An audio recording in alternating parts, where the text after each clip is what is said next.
ராமநாதபுரம் மாவட்டத்தில் இன்று கிராம சபை கூட்டம் நடைபெற்றது.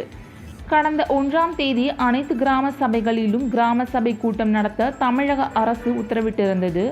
ஆனால் நிர்வாக காரணங்களுக்காக கூட்டத்தை ஒத்திவைத்த தமிழக அரசு 23ஆம் தேதி அனைத்து மாவட்டங்களிலும் கிராம சபை கூட்டம் நடைபெறும் என அறிவித்திருந்தது. அதன்படி ராமநாதபுரம் மாவட்டம் சாத்தகோன்வலசை ஊராட்சி மற்றும் வேதாளை ஊராட்சிகளில் கிராம சபை கூட்டம் நடைபெற்றது.